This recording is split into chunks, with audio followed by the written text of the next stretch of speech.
ಆರಂಭದಲ್ಲಿ ಹೇಳಿದ್ನಲ್ಲ, love letter ಇಬ್ರದು, D K ಮತ್ತು ಎಚ್ ಡಿ ಕೆ ಇಬ್ಬರಿಗೂ ಕೂಡ ರೈತರ ಮೇಲೆ ತುಂಬಾ ಪ್ರೀತಿ. ಸೊ ಹೀಗಾಗಿ ಇಬ್ರು ಕೂಡ ಬಹಿರಂಗ ಚರ್ಚೆ ಮಾಡೋಣ. ಒಂದ್ ಕಡೆ ವಿಧಾನಸೌಧಕ್ಕೆ ಬನ್ನಿ ಅಂತ ಡಿ ಕೆ, ಮತ್ತೊಂದ್ ಕಡೆ ಎಚ್ ಡಿ ಕೆ ಅವರು ಬಿಡದಿಗೆ ಬನ್ನಿ, ಇಲ್ಲ ಬೈರಮಂಗಲಕ್ಕೆ ಬನ್ನಿ, ರೈತರ ಜೊತೆನೆ ಚರ್ಚೆ ಮಾಡ್ಬಿಡೋಣ. ನಿಮ್ಗೆ ಗೊತ್ತಾಗುತ್ತೆ ಎಷ್ಟು ಮಟ್ಟಿಗೆ ವಾಸ್ತವ ಇದೆ, ಯಾರೆಲ್ಲ ವಿರೋಧ ಮಾಡ್ತಾ ಇದ್ದಾರೆ ರೈತರು ಅನ್ನುವಂಥದ್ರ ಬಗ್ಗೆ. D K C H D K ನಡುವೆ ಬಿಡದಿ ಟೌನ್ಶಿಪ್ ಸಮರ, ಸಿಎಂ ಪತ್ರದ ಸವಾಲಿಗೆ ಎಚ್ ಡಿ ಕೆ ಪ್ರತಿ ಸವಾಲನ್ನ ಹಾಕಿದ್ದಾರೆ. ಎರಡನೇ ಲೆಟರ್ ಇದು ಎಚ್ ಡಿ ಕೆದು. ನಿನ್ನೆ ಒಂದು ಲೆಟರ್ ಬರೆದ್ರು, ಇನ್ನ ಡಿ ಕೆ ಶಿವಕುಮಾರ್ ಅವರು ಬರೆದಿದ್ದಂತ ಸಂದರ್ಭದಲ್ಲಿ ಅವತ್ತೇ ಇನ್ನೊಂದು ಲೆಟರ್ ಬರೆದಿದ್ರು, ವಿಧಾನಸೌಧದಲ್ಲಿ ಆಗಲ್ಲ, ಅದ್ರ ಬದಲು ಬಿಡದಿ ಅಥವಾ ಬೈರಮಂಗಲಕ್ಕೆ ಬನ್ನಿ, ಅಲ್ಲೇ ಚರ್ಚೆ ಮಾಡೋಣ ಅಂತ. ಆ ಒಂದು ಡೇಟ್ ಕೊಟ್ಟಿದ್ರಲ್ಲ ಎಚ್ ಡಿ ಕೆ, ಅದು ನಾಳೆ 27ನೇ ತಾರೀಕು. ನಾಳೆ ಚರ್ಚಿಸೋಣ ಬನ್ನಿ ಅಂತ ಎಚ್ ಡಿ ಕೆ ಪ್ರತಿ ಸವಾಲನ್ನ ಹಾಕಿದ್ದಾರೆ. ವಿಧಾನಸೌಧದಲ್ಲಿ ಚರ್ಚೆಗೆ ಆಹ್ವಾನಿಸಿದ್ರು ಸಿಎಂ, ಬೈರಮಂಗಲದಲ್ಲೇ ಚರ್ಚಿಸೋಣ ಅಂತ ಹೇಳಿದ್ದಾರೆ ಎಚ್ ಡಿ ಕೆ. ರೈತರ ಸಮ್ಮುಖದಲ್ಲೇ ಚರ್ಚಿಸೋಣ ಅಂತ ಆಹ್ವಾನವನ್ನ ಕೊಡಲಾಗಿದೆ. ಟೌನ್ಶಿಪ್ ದೋಸ್ತಿ ಸರ್ಕಾರದ ಕೂಸು ಅಂತ ಹೇಳಿದ್ರು ಮುಖ್ಯಮಂತ್ರಿಗಳು. ರೈತರ ಹಿತದೃಷ್ಟಿಯಿಂದ ಯೋಜನೆ ಕೈಬಿಟ್ಟಿದ್ದೇವೆ ಅಂತ ಹೇಳ್ತಾನೆ ಬರ್ತಾ ಇದ್ದಾರೆ ಎಚ್ ಡಿ ಕೆ. ನಾಳೆ ಮುಖಾಮುಖಿ ಚರ್ಚೆ ನಡೆಯಲ್ವಾ? ಇದು ಪರಿಹಾರ ಸಿಗದೆ ಇರುವಂತದ್ದು. ಇವರಿಬ್ಬರ ಒಂದು ರಾಜಕೀಯ ಇದೆಯಲ್ಲ, ಇವರಿಬ್ಬರಿಗೂ ಕೂಡ ಇವರು ಕರೆದ್ರೆ ಅವರು ಹೋಗಲ್ಲ, ಅವ್ರು ಕರೆದ್ರೆ ಇವರು ಹೋಗಲ್ಲ ಅನ್ನುವಂಥದ್ದು ಗೊತ್ತಿರುವಂಥದ್ದೇ ಮೇಲ್ನೋಟಕ್ಕೆ. ಆದ್ರೂ ಕೂಡ ಏನಾದ್ರೂ ಬಂದ್ಬಿಡ್ತಾರ ಚರ್ಚೆಗೆ ಅನ್ನುವಂಥ ಕುತೂಹಲ ರಾಜ್ಯದ ಜನಕ್ಕಿದೆ. ಯಾಕೆಂದ್ರೆ ಹೊಸ ಸಂಪ್ರದಾಯವನ್ನ ಸೆಟ್ ಮಾಡಿದೀವಿ ಅಂತ ಹೇಳ್ತಾನೆ ಬರ್ತಾ ಇದಾರಲ್ಲ ಡಿ ಕೆ ಶಿವಕುಮಾರ್ ಅವರು. ಅವರು ಮುಖ್ಯಮಂತ್ರಿಗಳಾಗ್ತಿದ್ದ ಹಾಗೆ ಒಂದು ದೇವೇಗೌಡರ ನಿವಾಸಕ್ಕೆ ಹೋಗಿದ್ದು, ಯಡಿಯೂರಪ್ಪನವ್ರ ನಿವಾಸಕ್ಕೆ ಹೋಗಿದ್ದು, ಎಲ್ಲ ಮಾಜಿ ಮುಖ್ಯಮಂತ್ರಿಗಳ ನಿವಾಸಗಳಿಗೆಲ್ಲ ಹೋದ್ರು. ರಾಜಕೀಯ ದ್ವೇಷ ಏನೇ ಇರ್ಲಿ ರೀ, ನನ್ನ ರಾಜ್ಯವನ್ನ ಅಭಿವೃದ್ಧಿ ಮಾಡಬೇಕು ಅಂತ ಹೇಳ್ತಾ ಇದ್ರು. ಈಗ ರೈತರ ವಿಚಾರಕ್ಕೆ ಸಂಬಂಧಪಟ್ಟಂತೆ ಆ ಇಂಟ್ರೆಸ್ಟ್ ನಲ್ಲಿ ಡಿ ಕೆ ಶಿವಕುಮಾರ್ ಅವರು ಹೋಗ್ತಾರಾ ಅಂತ. ಆದ್ರೆ ಯಾರ್ಯಾರು ಏನೇನು ಮಾತನಾಡಿದರೆ ಈ ವಿಚಾರದಲ್ಲಿ ನೋಡೋಣ. ನಾನು ರೈತರಿಗೆ ಬೆಂಬಲ ಕೊಡಲಿಕ್ಕೆ, ಅವರ ಹೋರಾಟಕ್ಕೆ ಅವರೇನು ನನ್ನಿಂದ ನಿರೀಕ್ಷೆ ಮಾಡ್ತಾರೆ ಹೋಗ್ತಿದ್ದೀನಿ. ಅಲ್ಲೇನಾಗಲ್ಲ, ಕೋರ್ಟ್ನಲ್ಲಿ ನ್ಯಾಯಾಲಯದ ಮುಂದೆ ಇಲ್ಲಿ ಆಗಿರತಕ್ಕಂಥ ಏನು ಒಂದು ಇವರೇ ತಂದಂಥ ಕಾನೂನು 2013ರಲ್ಲಿ ಇದೆ UPA ಸರ್ಕಾರದಲ್ಲಿ, ಆ ಕಾನೂನನ್ನು ಮೀರಿ ಇವರೇ ಈಗ ಮಾಡಲಿಕ್ಕೆ ಹೊರಟಿದ್ದಾರೆ. ಕಾನೂನು ವ್ಯಾಪ್ತಿ ಒಳಗೆ ಆ ರೈತರ ಪರವಾಗಿ ಏನು ಹೋರಾಟ ಮಾಡಬೇಕು, ಅದಕ್ಕೂ ಸಿದ್ಧತೆ ಮಾಡಬೇಕಲ್ಲ. ಇಲ್ಲಿ ಸಾಂಕೇತಿಕವಾಗಿ ಧರಣಿ ಮಾಡ್ಕೊಂಡು ಏನು ಕೂತಿದ್ದಾರೆ 470 ದಿವಸದಿಂದ, ಒಂದು ಅವರಿಗೆ ಬೆಂಬಲ ಕೊಡ್ಲಿಕ್ಕೆ ಹೋಗ್ತಿದ್ದೀನಿ ಅಷ್ಟೇ. ನಾಳೆ ಅವ್ರ ಜೊತೆ ಚರ್ಚೆ ಮಾಡ್ಕೊಂಬರ್ತೀನಿ. ನಾನು ವೆಯ್ಟ್ ಮಾಡ್ತೀನಿ, ಮಧ್ಯಾಹ್ನದವರೆಗೂ ಅಲ್ಲೇ ಇರ್ತೀನಿ. ಬಂದು ಅವ್ರು ಕೂತ್ಕೊಂಡು ಸುಗಮವಾಗಿ ಮಾಡ್ಕೊಂಡ್ರೆ ನಂದೇನು ಅಬ್ಜೆಕ್ಷನ್ ಇಲ್ಲ. ರೈತರೆಲ್ಲ ಒಪ್ಕೊಳ್ಳೋದಾದ್ರೆ ನಾಳೆ ಗಲಾಟೆ ಮಾಡೋಕೆ ಹೋಗ್ತಾ ಇದ್ದೀವಿ. ಅಲ್ಲಿ ಗಲಾಟೆ ಮಾಡ್ಸೋಕೆ ಕೊಟ್ಟಿರೋದು ಅವರಿಗೆ 144 ಸೆಕ್ಷನ್ ಹಾಕೋದಕ್ಕೆ ನನ್ನ ಅಭಿಪ್ರಾಯದಲ್ಲಿ. ನಾನೇನು ಮಾತಾಡೋದಿಲ್ಲ, ಕರ್ನಾಟಕ ಬರಲಿಲ್ಲ, ಅಸೆಂಬ್ಲಿ ಇದೆ, ಅವರ ಅನುಭವಿ ರಾಜಕಾರಣಿಗಳ ಹತ್ರ ಮಾತಾಡಿಸಿದೆ, ಉತ್ತರ ಕೊಡೋಣ.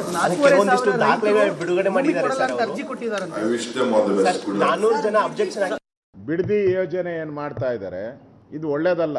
ಚರ್ಚೆ ಆಗಬೇಕಾಗಿರೋದು ಆ ಒಂದು ಬಡಾವಣೆ ಮಾಡೋ ಅವಶ್ಯಕತೆ ಇದೆಯಾ, ಸೈಟ್ಗಳ ಅವಶ್ಯಕತೆ ಇದೆಯಾ. ಕರ್ನಾಟಕದಲ್ಲಿ ನಿಮ್ಮ ಮುಖ್ಯಮಂತ್ರಿಗೆ ನಾನು ಸವಾಲು ಆಗ್ತಾ ಇದ್ದೀನಿ, ಕರ್ನಾಟಕದಲ್ಲಿ ಎಷ್ಟು ಸೈಟ್ ಖಾಲಿ ಇದೆ. ಈ ಬಿಡದಿ ವಿಚಾರವಾಗಿ ನಾನು ನಮ್ಮ ಅಧ್ಯಕ್ಷರ ಜೊತೆ ನಿನ್ನೆ ದೆಹಲಿಯಲ್ಲಿ ಕೂತು ಚರ್ಚೆ ಮಾಡಿದ್ದೀರಿ. ನಾವು ಇನ್ನೊಂದು 2ನೇ ಹಂತದ ಒಂದು ಹೋರಾಟವನ್ನು ನಾವು ಶುರು ಮಾಡ್ತಾ ಇದ್ದೀನಿ. ನಾನು ಈಗಾಗಲೇ 3 ಬಾರಿ ಹೋಗಿ ಇದೆಲ್ಲದ್ರ ಬಗ್ಗೆನೂ ಕೂಡ ಮಾತಾಡ್ತಾ ಹೋಗೋಣ. ನಮ್ಮ ಜೊತೆ ನಾಗರಾಜ್ ಯಾದವ್ ಅವರು, ಕಾಂಗ್ರೆಸ್ನ MLC, ಇನ್ನ ರವಿಚಂದ್ರೇಗೌಡರು, JDS ನ ವಕ್ತಾರರು, ಇಬ್ಬರಿಗೂ ಕೂಡ ಕಾರ್ಯಕ್ರಮಕ್ಕೆ ಸ್ವಾಗತ. ನಾಗರಾಜ್ ಯಾದವ್ ಅವರಿಂದನೇ ಆರಂಭ ಮಾಡ್ತೀನಿ. ನಾಗರಾಜ್ ಯಾದವ್ ಅವರೇ, ಟೌನ್ಶಿಪ್ ಆಗಬೇಕು, ಒಳ್ಳೆ ಯೋಜನೆ, ನೋ ಡೌಟ್. ಆದ್ರೆ ಇಲ್ಲಿ ರಾಜಕೀಯ ಅಂತೂ ದೊಡ್ಡ ಮಟ್ಟದಲ್ಲೇ ನಡೀತಾ ಇದೆ. ಓಕೆ, ಕನ್ಫ್ಯೂಸ್ ಮಾಡ್ತಾ ಇದ್ದಾರೆ, ಗೊಂದಲಗಳನ್ನ ಸೃಷ್ಟಿ ಮಾಡ್ತಾ ಇರುವಂತದ್ದು JDS ನವರು ಸುಮ್ಮನೆ ಬಂದು ಕಿರಿಕ್ ಮಾಡ್ತಾ ಇದ್ದಾರೆ ಅಂತ ಹೇಳ್ತಿದ್ರೆ. ಓಕೆ, ಈಗ HDK ಹೇಳ್ತಾ ಇದ್ದಾರೆ ಬನ್ನಿ ಇಲ್ಲೇ ಚರ್ಚೆ ಮಾಡೋಣ ರೈತರ ಜೊತೆನೆ ಅಂತ. ಯಾಕೆ ಆಗಲ್ವಾ ಇದು? ಬರ್ತಾರಾ ರೈತರ ವಿಚಾರಕ್ಕೆ ಸಂಬಂಧಪಟ್ಟಂತೆ ಆ ಕಾಡೆ ಕಿಳಿತಾರ ಡಿ ಕೆ ಶಿವಕುಮಾರ್? ಮಾನ್ಯ ಪೃಥ್ವಿಯವರೇ, ಇದು ಬಹಳ ಗಂಭೀರವಾಗಿರ್ತಕ್ಕಂಥ, ಬಹಳ ಪ್ರಮುಖವಾಗಿರ್ತಕ್ಕಂಥ ವಿಚಾರ ಅಂತ ನಾನು ಭಾವಿಸಿದ್ದೀನಿ. ರೈತರು ಅಂದ್ರೆ ನಾವು ಅಷ್ಟು ಸುಲಭವಾಗಿ ತಗೊಳ್ಳಕ್ಕೆ ಸಾಧ್ಯ ಇಲ್ಲ. Let us debate very very serious. Blame games ಎಲ್ಲ ಬಂದ್ ಮಾಡೋಣ. ಕೊನೆಗೆ ನಾವು ರೈತರ ಪರವಾಗಿ ಇದೆಯಾ ಇಲ್ಲ ಅಂತ ಜನ ತೀರ್ಮಾನ ಮಾಡ್ಲಿ. ಈಗ ಅಶೋಕ್ ಅವ್ರು ಮಾತಾಡ್ತಾ ಅಂತಂದ್ರು, PDS ಸೈಟ್ಗಳು ಇಷ್ಟು ಖಾಲಿ ಇದೆ, ಶಿವರಾಮ್ ಕಾರಂತೂರ್ ಬಡಾವಣೆ ಇಷ್ಟು ಇದೆ, ಕೆಂಪೇಗೌಡ ಬಡಾವಣೆ. ಯಾರು ಏನ್ರಿ ಒಂದು ಅಪೋಸಿಷನ್ ಲೀಡರ್ ಆಗಿ ನಾವು ಮಾಡ್ತಾ ಇರ್ತಕ್ಕಂಥ ಪ್ರಾಜೆಕ್ಟ್ ಏನು BDS ಸೈಟ್ಗಳ ತರ ಹಂಚಕ್ ಹೋಗಿದ್ದಾನು. ಅಲ್ಲಿ BDS ಸೈಟ್ಗಳ ತರ ಮಾಡಿ ಬಿಡದಿಯವ್ರಿಗೊಂದಷ್ಟು, ಮಂಡ್ಯದವ್ರಿಗೊಂದಷ್ಟು, ಬೆಂಗಳೂರಿಗೂ ಅಷ್ಟು ಹಂಚಕ್ ಹೋಗಿದ್ದೀವಿ. They don't you understand what is the project is about. So pathetic situation ರಾಜ್ಯದಲ್ಲಿ ಇರೋದ್ರೆ ವಿರೋಧ ಪಕ್ಷ ನಾಯಕರಿಗೆ ಯಾವ ಒಂದು ಇಂಟಿಗ್ರೇಟೆಡ್ GBIT ಏನ್ ಮಾಡ್ತಾ ಇದೀವಿ ಅಂತಕ್ಕಂಥ ಪರಿಕಲ್ಪನೆನೇ ಇಲ್ಲದೆ ಮಾತಾಡುವಾಗ ಹೇಗ್ರಿ ಡಿಬೇಟ್ ಮಾಡ್ಲಿಕ್ಕೆ ಆಗ್ತದೆ? ನಾನು ಮೂಲತಃ ಕೇಳ್ತಾ ಇರತಕ್ಕಂಥದ್ದು, ಮಾನ್ಯ ರಾಜ್ಯದ ಗೌರವಾನ್ವಿತ ಮುಖ್ಯಮಂತ್ರಿಗಳು, ಗೌರವಾನ್ವಿತ ಮಾಜಿ ಮುಖ್ಯಮಂತ್ರಿಗಳು, ಹಾಲಿ ಸಚಿವರಿಗೆ, ಕೇಂದ್ರ ಸಚಿವರಿಗೆ ಒಂದು ಆಹ್ವಾನವನ್ನು ಕೊಟ್ಟಿದ್ದಾರೆ. ಸಮಸ್ಯೆಗಳು, ಜನಗಳ ಸಮಸ್ಯೆಗಳನ್ನ ಜನತಾ ನ್ಯಾಯಾಲಯ ಕೊಟ್ಟಿರ್ತಕ್ಕಂಥ ತೀರ್ಪು ಕೊಟ್ಟಿರ್ತಕ್ಕಂಥ ಕೇಂದ್ರದ ಶಕ್ತಿ ಕೇಂದ್ರದಲ್ಲೇ ಮಾತಾಡೋಣ ಅಂತಂದಾಗ ಯಾಕೆ ಇವರು ಫಸ್ಟ್ ಒಂದು ಮೀಟಿಂಗ್ ಮಾಡ್ಲಿ, ವಿಧಾನಸೌಧಕ್ಕೆ ಬರ್ಲಿ, ಇವತ್ತೇ ಟೈಮ್ ಕೊಟ್ಟಿದ್ದೀವಿ ಅವ್ರಿಗೆ, ಬರ್ಲಿ, ಚರ್ಚೆ ಮಾಡ್ಲಿ. ಅವಾಗ ಏನಾದ್ರು ಕನ್ಸೆನ್ಸಸ್ ಬರ್ಲಿಲ್ಲ, ಬನ್ನಿ ರೈತರ ಜೊತೆಗೆ ಹೋಗೋಣ ಅಂತಂದ್ರೆ ಅಲ್ಲಿಂದ ಅಲ್ಲಿ ಸೆಕೆಂಡ್ ಪಾರ್ಟ್ 2 ಹೋಗೋಣ. ಏನು ಮಾಡಿದಿರ ನೇರವಾಗಿ ಬೀದಿಗೆ ಹೋಗ್ತಾರಂದ್ರೆ ಒಂದು ವಿಚಾರನ ನೀವು ಅರ್ಥ ಮಾಡ್ಕೋಬೇಕು ಪ್ರತಿಯವರೇ. ಬಹಳ ಸೀರಿಯಸ್ ಮ್ಯಾಟರ್ ಇದೆ ಇದು. ನೋಡಿ, ನಾವು 2001, 1998 ಮತ್ತು 2008 ಈ 3 ಘಟನೆಗಳನ್ನ ತಿಳ್ಕೋಬೇಕಾಗ್ತದೆ. ರೈತರುಗಳು ಹಲವಾರು ವಿಚಾರದ ಹೋರಾಟ ಮಾಡಿದಾಗ 98ರಲ್ಲಿ ಹೇಳ್ತೀನಿ, JH ಪಾಟೀಲ್ ಮುಖ್ಯಮಂತ್ರಿ ಇರ್ಬೇಕಾದ್ರೆ 5 ಜನ ಗೋಲಿಬಾರಲ್ಲಿ ಸಾಯ್ತಾರೆ. ಸಿರಾದಲ್ಲಿ 2008ರಲ್ಲಿ 2001ರಲ್ಲಿ ಇದರಲ್ಲಿ ಬಿಟೇನಹಳ್ಳಿಯಲ್ಲಿ ಆದಾಗ ಇಲ್ಲಿ 2 ರೈತರು ಸಾಯ್ತಾರೆ. ಈ ರೀತಿಯಾದಂತ ಸಮಸ್ಯೆಗಳಾದಾಗ ನೀವು ಪೊಲಿಟಿಕಲ್ ಮೇಲೆ ತಗೊಂಡು ಆಮೇಲೆ ಪಾದಯಾತ್ರೆ ಮಾಡ್ತಕ್ಕಂಥ ರೈತರಿಗೆ ಪರಿಹಾರ ಕೊಡಿಸ್ತೀರಿ ಅಂತ ನಾವು ಹೇಳ್ತಾ ಇರ್ತಕ್ಕಂಥ ಸೌಹಾರ್ದಯುತವಾಗಿ ಮಾಡೋಣ. ಈ 3 ಘಟನೆಗಳು 2008 ಇರ್ಬೋದು, 98 ಇರ್ಬೋದು, 2001ರಲ್ಲಿ ಆಗಿರ್ತಕ್ಕಂಥ ಘಟನೆಗಳನ್ನ ಅನುಭವದಲ್ಲಿ ನಾವು ಹೇಳ್ಬೇಕಾಗ್ತದೆ. ರೈತರಿಗೆ ಸಮಾಧಾನದ ಉತ್ತರವನ್ನು ಕೊಡ್ಬೇಕಾದ್ರೆ ನೀವು 5 ಜನ ಕರ್ಕ ಬಂದಿದ್ರೆ ಇನ್ನೊಂದು ಲೆಟರ್ ಬರೀಬೇಕಾಗಿತ್ತು ಅವರು. ನೋಡಿ, ನಾನು 26ನೇ ತಾರೀಕು ಬರ್ತೀನಿ, 5 ಜನರು ಸಾಲೋದಿಲ್ಲ, 50 ಜನ ಬರ್ತೀವಿ ನಾವು, ನಮ್ಗೊಂದು ಅವಕಾಶ ಮಾಡ್ಕೊಡಿ, ನೀವು ಚೇಂಬರ್ ಅಲ್ಲಿ ಬೇಡ, ಒಂದು ಕಾನ್ಫರೆನ್ಸ್ ಹಾಲ್ ಅಲ್ಲಿ ಮಾಡೋಣ, ವಿಧಾನಸೌಧದಲ್ಲೇ ಎಲ್ಲರಿಗೂ ಮುಕ್ತ ಅವಕಾಶ ಕೊಡಿ, ತದನಂತರ ತೀರ್ಮಾನ ಮಾಡೋಣ. ಅದು ಆಗ್ಲಿಲ್ಲ ಅಂತಂದ್ರೆ ಬನ್ನಿ ಜನಗಳ ಮುಂದೆ ಹೋಗೋಣ ಅಂತಕ್ಕಂಥ ಮಾಡಬೇಕೆ ಹೊರತು ನೇರ ಏಕಾಕಿನ ಬೀದಿಗೆ ಹೋಗ್ಬೇಕು, ನಾ ಬೀದಿ ಕಳಗ ಮಾಡ್ಬೇಕು, ಅಲ್ಲಿ ಮೀಟಿಂಗ್ ಆಗಿ ಯಾರೋ ಒಬ್ರು ಬಂದು ಗಲಾಟೆ ರೈತರು ಯಾರು ಮಾಡಲ್ಲ. ಅದನ್ನ ಗಲಾಟೆ ಮಾಡ್ತಕ್ಕಂಥ ರಾಜಕೀಯ ಪುಡಾರಿಗಳೇ ಮಾಡ್ತಾರೆ. ಯಾವ ಪಕ್ಷ ಅಂತ ಹೇಳೋದು ಬೇಕಾಗಿಲ್ಲ, ಎಲ್ಲರಿಗೂ ಅರ್ಥ ಆಗ್ತದೆ. ಆಗಿದ್ದಾದ್ರಲ್ಲಿ ನಾಳೆ ಗೋಲಿಬಾರ ಆದ್ರೆ, ನಾಳೆ ಒಬ್ಬ ರೈತ ಸತ್ರೆ ಯಾರು ಈ ಜವಾಬ್ದಾರಿ? ಇದಕ್ಕೆ ನಮ್ ಸರ್ಕಾರ ಕೆಟ್ಟ ಹೆಸರು ತರಬೇಕು ಅಂತ ಮಾಡ್ತಾರ? ಅಲ್ಲಿಂದ ಪಾದಯಾತ್ರೆ ಮಾಡ್ಕೊಂಡು ಮತ್ತೆ ರಾಜಕಾರಣ ಮಾಡ್ಲಿಕ್ಕೆ ಕೊಡ್ತಾರ? ದಯವಿಟ್ಟು ಇದನ್ನೆಲ್ಲ ಮಾಡಬಾರ್ದು. ಯಾಕಂದ್ರೆ ಕುಮಾರಸ್ವಾಮಿ ಅವರು, ದೇವೇಗೌಡರು, ಎಲ್ಲ ಮುಖ್ಯಮಂತ್ರಿಗಳು, ಮಾಜಿ ಮುಖ್ಯಮಂತ್ರಿ ರಾಜ್ಯಕ್ಕೆ ಕೊಡುಗೆ ಕೊಟ್ಟಿರೋದು ಗೌರವ ಕೊಡ್ತೀವಿ. ಈ ಪ್ರಾಜೆಕ್ಟ್ ಯಾರ್ದ್ರಿ? 2006ರಲ್ಲಿ ನೀವೇ ಹೇಳಿದ್ದು ಇದು ಮಾಡ್ಬೇಕು ಅಂತೇಳಿ ಪ್ರೈಮರಿ ನೋಟಿಫಿಕೇಶನ್ ಮಾಡಿದವ್ರು ನೀವು ಒಳ್ಳೆ ಪರಿಕಲ್ಪನೆ ಇಟ್ಕೊಂಡ್ರೆ ನಿಮ್ಗೆ ಕಾಂಪ್ಲಿಮೆಂಟ್ ಮಾಡ್ತೇನೆ. ಬೆಂಗಳೂರು ನಗರ ಒತ್ತಡವನ್ನ ಕಡಿಮೆ ಮಾಡ್ಬೇಕು ಅಂದ್ರೆ, ಬೆಂಗಳೂರು ನಗರ ಒಂದು ಆದರ್ಶವಾಗಿರ್ತಕ್ಕಂಥ ವಿಶ್ವಮಾನ್ಯ ನಗರವಾಗಿ ಮಾಡ್ಬೇಕಾದ್ರೆ 5 ಟೌನ್ಶಿಪ್ಗಳು ಬೇಕು ಅಂತ ಹೇಳಿದಂತ ಕುಮಾರಸ್ವಾಮಿ ಅವರ ನಿಲುವನ್ನ ನಾವು ಅವತ್ತಿಂದ ಇವತ್ತವರೆಗೂ ಅಪ್ರಿಶಿಯೇಟ್ ದೂರದೃಷ್ಟಿ ಇಟ್ಕೊಂಡು ಹೇಳಿದ್ರಿ. ಇವತ್ತು ನಿಮ್ಗೆ ಕೆಟ್ಟ, ಅವತ್ತು 2006ರಲ್ಲಿ ಅದು ಒಳ್ಳೆ ಪ್ರಾಜೆಕ್ಟ್, 2020ರಲ್ಲಿ ಕೆಟ್ಟ ಪ್ರಾಜೆಕ್ಟ್. ಏನ್ ಮಾತಾಡ್ತಾ ಇದ್ರಿ? ಒಂದೇ ಒಂದು ಮುಗಿಸ್ಬಿಡ್ತೀನಿ ಪ್ರತಿನಿಧಿ, ಯಾಕಂದ್ರೆ ನಾನು ಆಡಳಿತ ಪಕ್ಷದಲ್ಲಿ ಹೇಳ್ತಕ್ಕಂಥದ್ದು ವಿಚಾರಧಾರೆಗೆ ಹೇಳ್ಬೇಕಾಗ್ತದೆ. ಇದೇ ರೀತಿ ಹೋರಾಟಗಳಾಯ್ತು. ಯಾವ ವಿಚಾರದಲ್ಲಿ ಗೊತ್ತಾ? ನಮ್ಮ ಎಲೆಕ್ಟ್ರಾನಿಕ್ ಸಿಟಿ ವಿಚಾರದಲ್ಲಿ. ಇವತ್ತು ಎಲೆಕ್ಟ್ರಾನಿಕ್ ಸಿಟಿ ಇಡೀ ವಿಶ್ವಕ್ಕೆ ಮಾದರಿ ಆಗಿರ್ತಕ್ಕಂಥ ನಗರ ಆಗಿಲ್ವಾ? ಮಾದೇಪುರದಲ್ಲಿ ಎಲೆಕ್ಟ್ರಾನಿಕ್ ಸಿಟಿಗಳ ಇದು ಟೆಕ್ನಾಲಜಿ ಪಾರ್ಕ್ಸ್ ಆಗಿಲ್ವಾ? ಅಲ್ಲಿ ಅವರೆಲ್ಲ ಬಂದು ಇವತ್ತು ನಮ್ಮ ಬೊಕ್ಕಸಕ್ಕೆ ದುಡ್ಡು ಬರ್ತಾ ಇಲ್ಲ. ಇವತ್ತು ಕರ್ನಾಟಕ ಅಭಿವೃದ್ಧಿ ಆಗ್ತಾ ಇಲ್ಲ. ನೀವು ಬೆಂಗಳೂರು ನಗರ ಹೇಳ್ತೀನಿ ಕೇಳಿ, 40% export IT is done in Bengaluru. ಹಾಗಾಗಿ ಬೆಂಗಳೂರಿಗೆ ಹತ್ತಿರ ಇರ್ತಕ್ಕಂಥ ಬೆಳೆಸಿದ್ದೆ ಆದ್ರೆ ರೈತರು ಕೂಡ ಬೆನಿಫಿಟ್ ಆಗ್ತದೆ. 2.5 ಕೋಟಿ ರೂಪಾಯಿಗಳ ಪರಿಹಾರ ಕೊಡ್ತಾ ಇದೀವಿ. ಪರಿಹಾರ ಬೇಡ ಅನ್ನೋದಾದ್ರೆ ನೀವು ಡೆವಲಪ್ ಜಾಗ ತಗೋಬೋದಲ್ಲ. ವಿಚಾರದ ಬಗ್ಗೆ ಚರ್ಚೆ ಮಾಡ್ತೀನಿ ಸರ್, ಚರ್ಚೆ ಮಾಡ್ತೀನಿ. ನಮ್ ಜೊತೆ JDS ನವರು ಕೂಡ ಇದ್ದಾರೆ, ಅವ್ರನ್ನು ಮಾತನಾಡ್ತೀನಿ. ಚಂದ್ರೇಗೌಡ್ರ, ಇಲ್ಲಿ ನಾಗರಾಜ್ ಯಾದವ್ ಅವರು ಹೇಳ್ತಾ ಇರುವಂತದ್ರಲ್ಲೂ ಕೂಡ ಸಾಕಷ್ಟು ಪ್ರಮುಖವಾದಂತ ಪಾಯಿಂಟ್ಸ್ ಗಳಿದಾವೆ. ಒಂದು ಚರ್ಚೆ ಮಾಡಬೇಕು, ಪರಿಹಾರ ಸಿಗಬೇಕು, ಅದಕ್ಕೊಂದು ಸೊಲ್ಯೂಷನ್ ಅನ್ನ ಹುಡುಕ್ಬೇಕು ಅಂದ್ರೆ ನಾವೆಲ್ಲೋ ಬೀದಿಲ್ ಕುತ್ಕೊಂಡು ಚರ್ಚೆ ಮಾಡ್ತೀವಿ ಅಂದ್ರೆ ಆಗೋದಿಲ್ಲ. ಗಂಭೀರವಾದಂತ ವಿಚಾರ ಇದು. ನಿಮ್ಗೆ ಗೊತ್ತಿದೆ, ರೈತರೆಲ್ಲ ಒಂದ್ ಕಡೆ ಸೇರ್ಕೊಂಡು ಆ ಕಡೆ ಈ ಕಡೆ ಯಾವನೋ ಒಬ್ಬ ಕಲ್ ತೂರ್ದ ಅಂತ ಅಂದ್ಕೊಳ್ಳಿ. ಯಾರೋ ಒಬ್ಬ ಇಲ್ಲಿ ಗಲಾಟೆ ಮಾಡ್ಲಿಕ್ಕೆ ಬಂದಂತ ಸಂದರ್ಭದಲ್ಲಿ ಕಲ್ ತೂರಿದ್ರೆ ಎಲ್ಲಿ ಹೋಗೋಣ ವಿಚಾರ ಅಂತ ಆ ಹಾದಿ ತಪ್ಪೋಗಲ್ವಾ? ವಿಧಾನಸೌಧದಲ್ಲಿ ಕುತ್ಕೊಂಡು ಚರ್ಚೆ ಮಾಡ್ಲಿಕ್ಕೆ ಏನಾಗಿರೋದು? ಅದು ಯಾರ್ದೋ DK ಶಿವಕುಮಾರ್ ಮನೆಯಲ್ಲ, HDK ಮನೆಯಲ್ಲ, ಅದು ರಾಜ್ಯದ ಜನರ ಶಕ್ತಿ ಸೌಧ. ಅದು ಸರ್, ಇದು ಈಗ ನಾನು ಹೇಳೋದಿಷ್ಟೇನೆ, ಇದು ಸಮಸ್ಯೆ ರೈತರು, ಇದು ಭೂಮಿಗೆ ಸಂಬಂಧಪಟ್ಟ ವಿಷಯ. ಈಗ 1.5 ವರ್ಷದಿಂದ ಸತತವಾಗಿ ರೈತರುಗಳು ಹೋರಾಟ ಮಾಡ್ತಾ ಇದ್ದಾರೆ. ಅದೇ ಕ್ಷೇತ್ರಕ್ಕೆ ಸೇರಿದ ಬಾಲಕೃಷ್ಣ ಆಗಿರ್ಬೋದು, ಅದೇ ಜಿಲ್ಲೆಯ ಮುಖ್ಯಮಂತ್ರಿಗಳಾದ DK ಶಿವಕುಮಾರ್ ಆಗಿರ್ಬೋದು, ಹೋಗಿ ರೈತನ ಏನೂ ಕೂಡ ಕೇಳಿಲ್ಲ. ನಿಮ್ಗೆ ಏನು ನಿಮ್ ಕಷ್ಟ, ಯಾಕೆ ನೀವು ಅವ್ರನ್ನ ಭೇಟಿ ಮಾಡಕ್ ಆಗ್ಲಿಲ್ಲ? ನೀವು ಹೋಗಿ ಭೇಟಿ ಮಾಡಬಹುದಾಗಿತ್ತಲ್ಲ. ನಿಮ್ಗೆ ಏನ್ ತೊಂದರೆ ಆಗಿದೆ ಅಂತ ನೀವು ಕನ್ವಿನ್ಸ್ ಮಾಡಬಹುದಾಗಿಲ್ಲ. 1.5 ವರ್ಷದಿಂದ ಪ್ರತಿಭಟನೆ ಮಾಡ್ತಾ ಇದ್ರು ಕೂಡ ಅವ್ರ ಒಂದು ಸೌಜನ್ಯಕ್ಕಾದ್ರೂ ಅವ್ರನ್ನ ಮೀಟ್ ಮಾಡ್ದೇನೆ, ಅದು ಬೇರೆ ಜಿಲ್ಲೆ ಮುಖ್ಯಮಂತ್ರಿ ಅಲ್ಲ, ಅವ್ರದೇ ಜಿಲ್ಲೆ ಮುಖ್ಯಮಂತ್ರಿ ಆಗಿದ್ದಾರೆ. ಅವಾಗ ಉಪಮುಖ್ಯಮಂತ್ರಿ ಆಗಿದ್ರು, ಈಗ ಮುಖ್ಯಮಂತ್ರಿ ಆಗಿದ್ದಾರೆ. ಮುಖ್ಯಮಂತ್ರಿ ಆಗಿದ್ದಾಗ್ಲಾರು ಕೂಡ ಅಟ್ಲೀಸ್ಟ್ ಅವ್ರ ಜಿಲ್ಲೆಯ ಜನನ ಹೋಗಿ ಮಾತಾಡಿಸ್ಬೋದಾಗಿತ್ತು. ಬಾಲಕೃಷ್ಣ ಕೂಡ ಹೋಗ್ಬೋದಾಗಿತ್ತು. ಯಾರು ಕೂಡ ಹೋಗ್ದೇನೆ ಅವ್ರನ್ನ ನೆಗ್ಲೆಕ್ಟ್ ಮಾಡಿ ಇವ್ರು ಫೈನಲ್ ನೋಟಿಫಿಕೇಶನ್ ಹೊರಡಿಸಿದ್ದಾರೆ. ಈಗ ಕುಮಾರನವ್ರನ್ನ ಇವ್ರು ವಿಧಾನಸೌಧ ಕರೀತಾ ಇದಾರಲ್ಲ, ಅವ್ರು ಏನ್ ಹೇಳ್ತಾ ಇದಾರೆ, ಪ್ರಾಬ್ಲಮ್ ಇರೋದು ಎಲ್ಲಿ, ಯಾವ ಬಿಡದಿನಲ್ಲಿ ಪ್ರಾಬ್ಲಮ್ ಇದೆಯೋ ಆ ಜಾಗದಲ್ಲೇ ನಾವು ಸೊಲ್ಯೂಷನ್ ಕಟ್ಕೊಳ್ಳೋಣ. ನೀವ್ ಹೇಳ್ತೀರಿ 80% ರೈತರುಗಳು ನಮ್ಮ ಬೆಂಬಲಕ್ಕಿದ್ದಾರೆ, 80% ರೈತರು ಒಪ್ಕೊಂಡಿದ್ದಾರೆ ಅಂತಿದೆ. 80% ರೈತರು ನಿಮ್ಮ ಪರ ಇದ್ಮೇಲೆ ನೀವು ಬೈಲಮಂಗಲಕ್ಕೆ ಬರಕ್ಕೆ ಯಾಕೆ ಎದುರ್ಕೋತಾ ಇದ್ದೀರಿ? ನಿಮ್ಗೆ ನಿಜವಾಗ್ಲೂ ಧೈರ್ಯ ಇದ್ರೆ ಬೈಲಮಂಗಲದಲ್ಲಿ ಬಂದು ಚರ್ಚೆ ಮಾಡಿ. ನಮ್ ಕಡೆ ಕೇವಲ 20% ಜನ ಇದ್ರೆ, ನಿಮ್ ಕಡೆ 80% ಜನ ಇದ್ದಾರೆ. 80% ರೈತರುಗಳು ಒಪ್ಪಿಗೆ ಕೊಟ್ಟಾಗ ನಾವ್ ಯಾರು ಕೂಡ 20% ಜನ ನಾವು ಮಾತಾಡಕ್ಕಾಗಲ್ಲ. ತಗೊಂಡೋಗಿ ಈಗ ಫಸ್ಟ್ ಒಂದು ಚರ್ಚೆ ಮಾಡ್ಬೇಕಲ್ವಾ?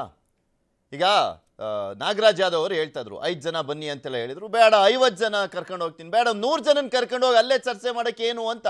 ರಾಮನಗರ ಏನ್ ದೂರ ಇಲ್ವಲ್ಲ, 1000 ಕಿಲೋಮೀಟರ್ ಇಲ್ವಲ್ಲ, ಕಲಬುರ್ಗಿ ತರ ಏನು. ಸರಿ, ಒಬ್ಬ ರಾಜ್ಯದ ಮುಖ್ಯಮಂತ್ರಿಗೆ ಸೆಕ್ಯೂರಿಟಿ ಇಲ್ವಾ ಸರ್?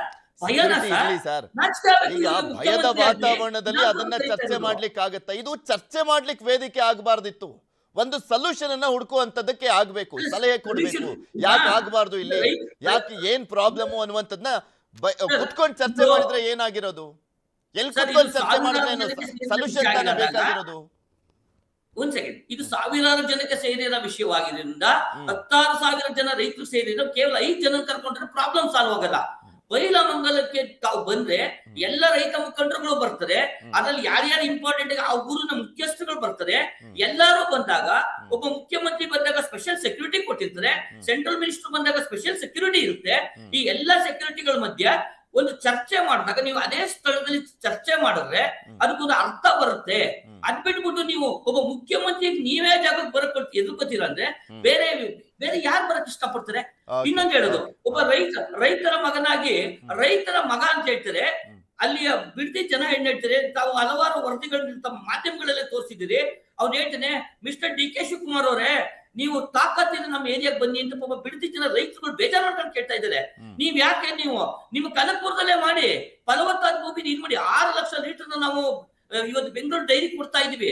ಎಷ್ಟು ಜನ ಇವತ್ತು ನೀವು ರೈತರ ಮಗ ಆಗಿತ್ಕೊಂಡು ನೀವು ಬೆಳೆನೇ ಬೇಡ ಅಂದ್ರೆ ಎಲ್ಲರೂ ಇನ್ಫ್ರಾಸ್ಟ್ರಕ್ಚರ್ ಡೆವಲಪ್ಮೆಂಟ್ ಮಾಡ್ಕೊಂಡು ಹೋಗ್ತೀನಿ ಅಂದ್ರೆ ನೀವು ಮಾಡ್ರಿ. ಅದಕ್ಕೆ ಎಗೋಸ್ಕರ ನೀವೇನು engineer, software engineer, hardware engineer DK. Shivakumar, you are also ಒಂದು ಬಿಸ್ನೆಸ್ ಮನ್ ಅಷ್ಟೇ. ನೀವು ನಿಮ್ಗಿದ ಅಷ್ಟೇ ನಾಲೆಜು, ನಿಮ್ಗಿಂತ 4 ವರ್ಷ ಅಂತ ಎಲ್ಲ ಜನಕ್ಕೂ ಇದೆ. ನೀವು ನಿಜವಾಗ್ಲೂ ಪ್ರಾಜೆಕ್ಟ್ ಮಾಡ್ಬೇಕು ಅನ್ನೋದಾದ್ರೆ, ನೀವು ಟೌನ್ಶಿಪ್ ಮಾಡ್ಬೇಕು ಅನ್ನೋದಾದ್ರೆ ಪ್ರಶ್ನೆ ಇದೆ.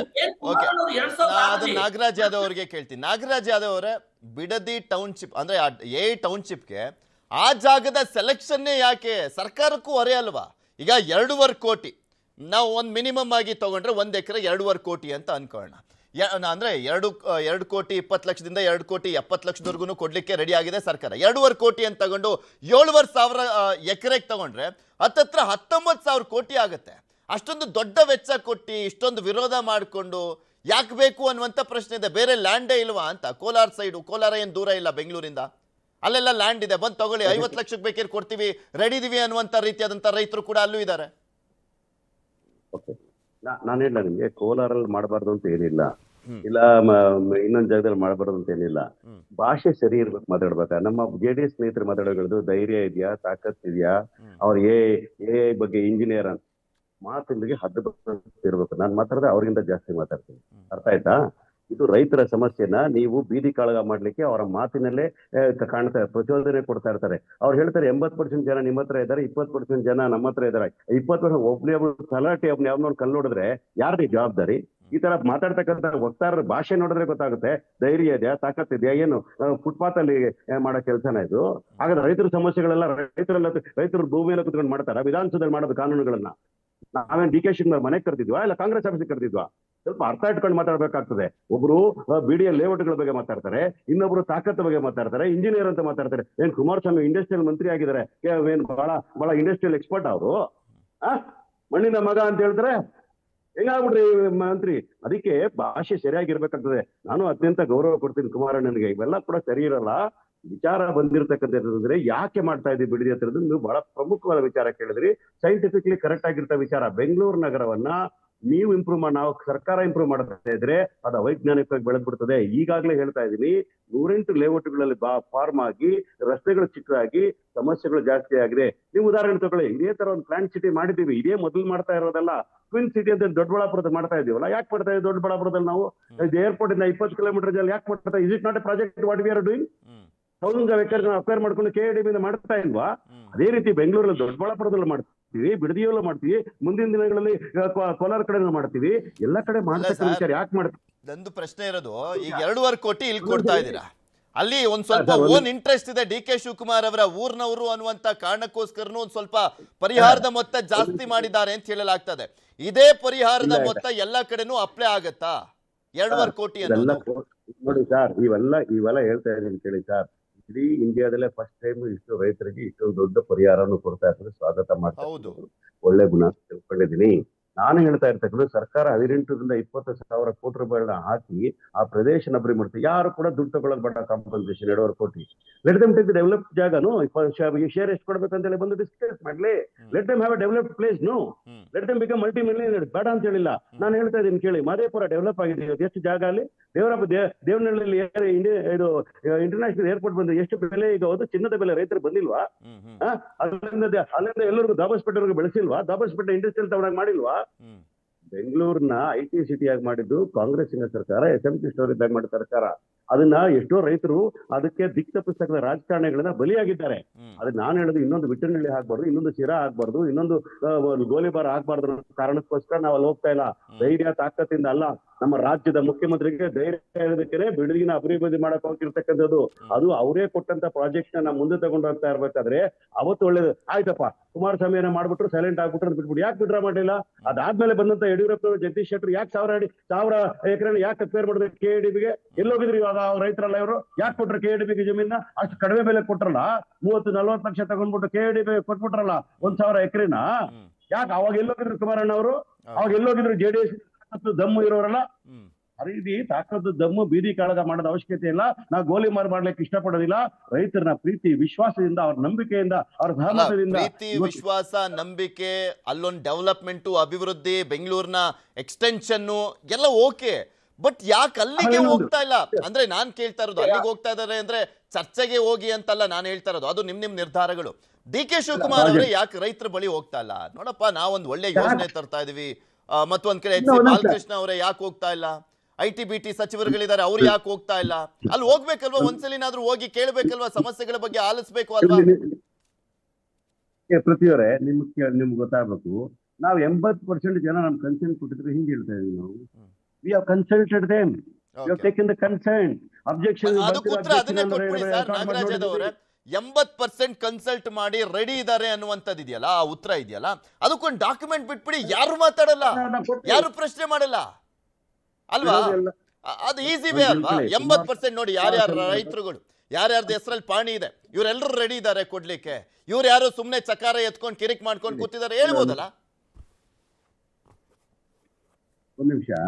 ಅದಕ್ಕೆ ಕುಮಾರಸ್ವಾಮಿ ಅವರನ್ನು ಕರೆದಿರೋದು. ಬಾಪ ವಿಧಾನಸೌಧಕ್ಕೆ ನಿಮ್ಗೆ ದಾಖಲೆಗಳು ಇಡ್ತೀವಿ, ಎಷ್ಟು ಜನರು ಕನ್ಸೆಂಟ್ ಕೊಟ್ಟಿದ್ದಾರೆ, ಎಷ್ಟು ಪರಿಹಾರ ಫಿಕ್ಸ್ ಮಾಡಿದೀವಿ, ಯಾವ ಮಾನದಂಡಗಳ ಮಾಡಿದ್ವಿ, ಯಾವ ಕೋರ್ಟ್ ಆರ್ಡರ್ಗಳ ಮೇಲೆ ಮಾಡಿದ್ದೀವಿ, ಯಾರು ಈ ಪ್ರೈಮರಿ ನೋಟಿಫಿಕೇಶನ್ ಮಾಡಿದ್ರು, ಯಾವ ಕಾರಣಕ್ಕೆ ಮಾಡ್ತಾ ಇದೀವಿ, ಅಬ್ಜೆಕ್ಷನ್ ಬಂದಿರೋದು ಎಷ್ಟು ಸಾವಿರ ಅಬ್ಜೆಕ್ಷನ್ ಇದೆ, ಎಷ್ಟು ಅದ್ರ ರೈತರು ಓನರ್ಸ್ ಇದ್ದಾರೆ, ಎಷ್ಟು ದಳ್ಳಾಳಿಗಳಿದ್ದಾರೆ, ಯಾರು ಪಾರ್ಟಿ ಓನರ್ಗಳಿದ್ದಾರೆ, ಯಾರು ಅವ್ರನ್ನೇ ಅಲ್ದಿರೋರು, ಎಲ್ಲವನ್ನೂ ಕೂಡ ಮಾಹಿತಿ ಮಾಡಿ ನಾವು ಪವರ್ ಪಾಯಿಂಟ್ ಪ್ರೆಸೆಂಟೇಷನ್ ನಿಮ್ಗೆ ಕೊಡ್ತೇವೆ.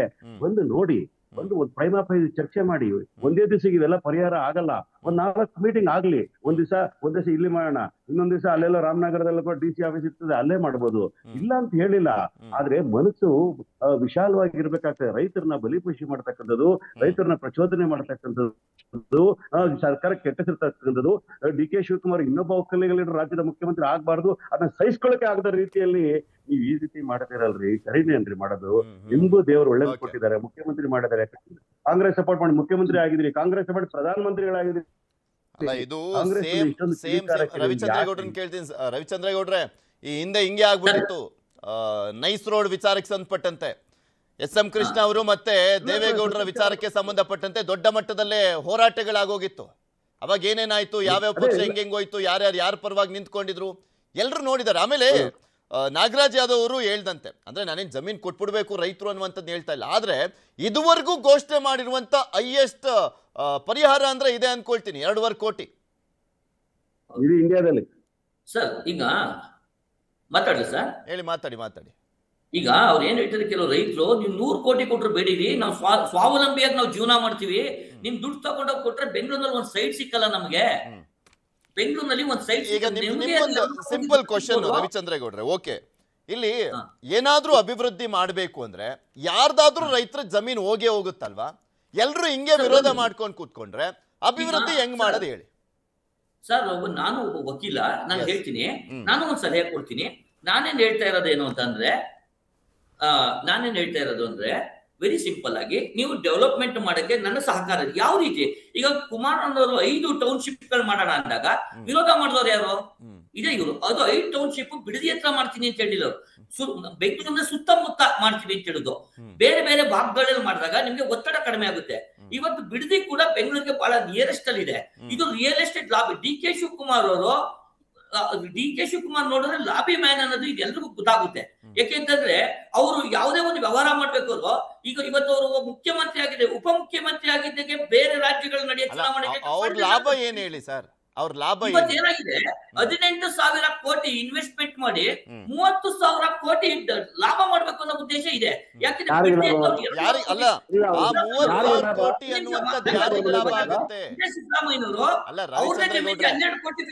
ರವಿಚಂದ್ರೇಗೌಡ್ರೆ, ಓಕೆ, ನಿಮ್ ಪ್ರಶ್ನೆ, ನಿಮ್ಮ ಉತ್ತರ ಕರೆಕ್ಟ್ ಆಗಿದೆ. 18,000 20,000 ಕೋಟಿ ಕೊಟ್ಟಿ 30,000 ಕೋಟಿ ಲಾಭ ಮಾಡ್ಬೇಕು ಅನ್ನುವಂಥದ್ದು ವೈಯಕ್ತಿಕನಾ ಸರ್? ಯಾರು ಕೊಡ್ತಾರ? ಬೇಕಾದವ್ರಿಗೆ ಹಂಚ್ತಾರಲ್ಲ ಸರ್. ಈಗ 30 ವರ್ಷದಿಂದ ನೈಸ್ ರೋಡ್ ಆಯ್ತಲ್ಲ, ಇವತ್ತಿಗೂ ರೈತರುಗಳಿಗೆ ಪರಿಹಾರ ಸಿಕ್ಕಿಲ್ಲ, ಗೊತ್ತಿದೆ ಸರ್ ಅದು? ಇವತ್ತಿಗೂ ರೈತರುಗಳಿಗೆ ಪರಿಹಾರ ಸಿಕ್ಕಿಲ್ಲ. ಈ ಕರ್ನಾಟಕದಲ್ಲಿ KIDB ಎಷ್ಟು ಲ್ಯಾಂಡ್ ಗಳನ್ನ ಅಕ್ವೈರ್ ಮಾಡಿದೆ. ದಿನ ನೋಡಿ ಕೋರ್ಟ್ ಬಂದು, ನಾನೊಬ್ಬ ವಕೀಲ ಆಗಿ ಹೇಳ್ತಿದ್ದೀನಿ, ಎಷ್ಟು ಜನ ಕೋರ್ಟ್ ಅಲ್ಲಿ ಬಂದು ಅಲ್ದಾಡ್ತಿದ್ದಾರೆ, ಇಷ್ಟು ಜನ ಪರಿಹಾರ ಸಿಕ್ಕಿಲ್ಲ. ಇವ್ರಿಗೆ ಮಿನಿಮಮ್ ರೋಡ್ ಗಳಿಗೆ ಪ್ಯಾಚ್ ಹಾಕಕ್ಕೆ ಶಕ್ತಿ ಇಲ್ಲ. ಇವ್ರು ಇನ್ಫ್ರಾಸ್ಟ್ರಕ್ಚರ್ ಡೆವಲಪ್ಮೆಂಟ್ ಮಾಡ್ತಾ ಇದ್ದಾರೆ ಸರ್ ಇವರು. ನೀವು ಇನ್ಫ್ರಾಸ್ಟ್ರಕ್ಚರ್ ಮಾಡ್ಬೇಕು ಅಂದ್ರೆ 100 ಕಿಲೋಮೀಟರ್ ದೂರ ಹೋಗಿ, ಮೈಸೂರ್ಗೆ ಹೋಗಿ, ಕೋಲಾರಕ್ಕೆ ಹೋಗಿ, ತುಮಕೂರು ಹೋಗಿ. ನಿಮಗೆ ಮೈಸೂರು ಬಿಡದಿನೇ ಯಾಕಬೇಕು, ಕೆಂಗೇರಿನೇ ಯಾಕಬೇಕು? ನೀವು ಈಗ ತಮಿಳ್ನಾಡಲ್ಲಿ ಇರ್ಬೋದು, ಆಂಧ್ರದಲ್ಲಿ ಇರ್ಬೋದು, ಇನ್ಫ್ರಾಸ್ಟ್ರಕ್ಚರ್ ಮಾಡ್ಬೇಕು ಅಂದ್ರೆ ಒಂದೇ ಒಂದು ಸಿಟಿನ ಆಯ್ಕೆ ಮಾಡ್ಕೊಳ್ಳಲ್ಲ ಅವರು, ಬೇರೆ ಬೇರೆ ಸಿಟಿನ ಆಯ್ಕೆ ಮಾಡ್ಕೋತಾರೆ. ಆದ್ರೆ ನೀವು ಬೆಂಗಳೂರಿನ ಕೇಂದ್ರೀಕರಿಸಿಕೊಂಡು ಬರೀ ಸುತ್ತಮುತ್ತನೇ ಮಾಡ್ತಿದ್ರೆ, ನಾಳೆ ಇನ್ ಸ್ವಲ್ಪ ದಿನ ಕಡೆ ನೀವು ಬಿಡದಿಗೂ ನಾವು ಓಡಾಡಕ್ಕಾಗಲ್ಲ, ಅಲ್ಲಿಗೂ ಕೂಡ ಟ್ರಾಫಿಕ್ ಬರುತ್ತೆ. ನೀವು ಯಾವುದೇ ಒಂದು ಪ್ರಾಜೆಕ್ಟ್ ಮಾಡ್ಬೇಕು ಅಂದ್ರೆ, ಇವತ್ತು ಬೆಂಗಳೂರು ಇಂಟರ್ನ್ಯಾಷನಲ್ ಲೆವೆಲ್ ಅಲ್ಲಿ ಬೆಳೆದಿದೆ, ಬೆಳೆದಾಗೋಗಿದೆ, ಇನ್ನು ನಾವು ಬೆಳೆಸಬೇಕಾದ ಅವಶ್ಯಕತೆ ಇಲ್ಲ. ನಾವೇನಾರ ಬೆಳೆಸ್ಬೇಕು ಅಂತಂದ್ರೆ ಇನ್ನೊಂದು ಸಿಟಿನ, ಅದು ಕೋಲಾರನೋ, ಮೈಸೂರು, ಮಂಗಳೂರು, ಇಂತ ಒಂದು ಸಿಟಿನ ನೀವು ಮಾಡಿ, ನಿಮ್ಗೆ ಕಡಿಮೆ ರೇಟ್ ಜಮೀನು ಸಿಕ್ಕುತ್ತೆ, ಅಲ್ಲಿ ಇರೋ ಜನಕ್ಕೂ ಹೆಲ್ಪ್ ಆಗುತ್ತೆ. ಇದರಲ್ಲಿ ಯಾವುದೇ ದುರುದ್ದೇಶ ಇಲ್ಲ. ಅವ್ರು ಪ್ರಾಜೆಕ್ಟ್ ಮಾಡೋದಾದ್ರೆ ಇಲ್ಲಿಂದ 100 ಕಿಲೋಮೀಟರ್ ದೂರ ಹೋದ್ರೆ ಮಾತ್ರನೇ ಟ್ರಾಫಿಕ್ ಸಮಸ್ಯೆ. ನಾಗರಾಜ್ ಅವರ ಗೊತ್ತಿದ್ದಾರೆ, ಅವ್ರು ಹೇಳೋದು ಎಷ್ಟು ಚೆನ್ನಾಗಿ ಹೇಳ್ತಾರೆ ನೋಡಿ. ಅಲ್ಲಿರೋರೆಲ್ಲ ರೈತರಲ್ಲ, ಅವ್ರ ಬಗ್ಗೆ ಕಾಳಜಿ ಇಲ್ಲ ಇವ್ರಿಗೆ. ಮಂಗಳೂರಲ್ಲಿ ಇರ್ತಕ್ಕಂಥ ರೈತರು ಇಲ್ಲ, ಅಲ್ಲಿರ್ತಕ್ಕಂಥ ಕೋಲಾರಲ್ಲಿ ಇರ್ತಕ್ಕಂಥ ರೈತರಲ್ಲ, ಬೆಳಗಾಮಲ್ಲಿ ಇರ್ತಕ್ಕಂಥ ರೈತರಲ್ಲ. ಇವ್ರಿಗೆ ಪಕ್ಕದಲ್ಲಿ ಇರ್ತಕ್ಕಂಥ ಬಿಡದಿ ಅವ್ರದ್ದು ಇದಿದೆಯಲ್ಲ ಫಾರ್ಮ್ ಹೌಸ್, ಅದ್ ಪಕ್ಕದಲ್ಲಿರೋರು ಮಾತ್ರ ರೈತರು ಕಾಣದ. ಕುಮಾರಣ್ಣನ್ಗೆ ಯಾಕೆ ಹಿಂಗ್ ಮಾತಾಡ್ತಾರೆ ಇವರು? ರೈತರು ಎಲ್ಲಾ ಕಡೆ ಪ್ರಶ್ನೆ ಇರೋದು ಅದೇ. ಈಗ ಎಲ್ಲೋ ಒಂದ್ ಕಡೆ ಮಾಡ್ತೀವಿ ಅಂದ್ರೆ ಎಲ್ಲಾ ಕಡೆನೂ ವಿರೋಧ ಬಂದೇ ಬರುತ್ತೆ ಇನ್ಮೇಲೆ. ಅಭಿವೃದ್ಧಿ ಅಂದ್ರೆ ಎಲ್ಲಿ ಮಾಡ್ಬೇಕು ಹಾಗಾದ್ರೆ ಅನ್ನುವಂಥದ್ದು ಪ್ರಶ್ನೆ ಬರುತ್ತೆ. ಆಮೇಲೆ ವೆರಿ ಸಿಂಪಲ್ ನಾಗರಾಜ್ ಅವರೇ, ಇದು ಹಿಂಗೆ ಚರ್ಚೆಗಳು ಆಗ್ತಾನೆ ಹೋಗ್ತಾ ಇರ್ತವೆ, ಎಲ್ರು ಮಾತಾಡ್ತಾನೆ ಇರ್ತಾರೆ. ಸಿಂಪಲ್ ಆಗಿ ಒಂದು ಅಂಕಿಅಂಶ ಬಿಡುಗಡೆ ಮಾಡ್ಬಿಡ್ಲಿ ಸರ್ಕಾರ ಅಂತ. 80% ರೈತರು ಹೌದಪ್ಪ ನಮಗೆ ಸಪೋರ್ಟಿವ್ ಆಗಿದ್ದಾರೆ ನೋಡಿ, ಇಂತ ಊರಲ್ಲಿ ಇಂತಿಂತ ರೈತರು ನಮಗೆ ಸಪೋರ್ಟಿವ್ ಆಗಿ ನಿಂತ್ಕೊಂಡಿದ್ದಾರೆ ಅಂತ. ಪೃಥ್ವಿಯವರೇ, ನೀವು ಅನ್ಬಯಾಸ್ಡ್ ಡಿಬೇಟ್ ಮಾಡ್ತಾ ಇದ್ರೆ ನಿಮ್ಗೆ ಅಭಿನಂದನೆಗಳು. ನಾನು ಹೇಳ್ತಾ ಇರ್ತಕ್ಕಂಥದ್ರೆ ಇದನ್ನ ಪ್ರಚೋದನಕಾರಿಯಾಗಿ ಮಾಡಬಾರ್ದು. ನಮ್ಮ ರೈತರು ಅಂತಕ್ಕಂಥ ನಮಗೆ ದೇವರ ಸಮಾನ ಅಂತಕ್ಕಂಥ, ಅನ್ನದಾತ ಅಂತಕ್ಕಂಥ ಮರಿಬಾರ್ದು ಅನ್ನೋದು ನನ್ನ ಮನವಿ. ನಾನು ಏನ್ ಹೇಳ್ತಾ ಇದ್ದೀನಿ, ಒಂದು ವೇಳೆ ನಿಮ್ನ ಮೀಟಿಂಗ್ ಕರೆದು, ನಿಮ್ನ ಸರಿಯಾಗಿ ನಡೆಸ್ಕೊಳ್ಳೋದು, ನಿಮ್ಮ ಮಾತುಗಳಿಗೆ, ನಿಮ್ಮ ಅಬ್ಜೆಕ್ಷನ್ಗೆ, ನಿಮ್ಮ ವಿಚಾರಧಾರೆಗೆ ನಾವು ಗೌರವ ಕೊಡದೇ ಇದ್ರೆ ಆಮೇಲೆ ಏನ್ ಬೇಕಾದ್ರೂ ಮಾಡಿ, ಹೋರಾಟ ಮಾಡಿ, ಪ್ರಜಾತಂತ್ರ ಬೇಡ ಅಂತ ಹೇಳೋದಿಲ್ಲ.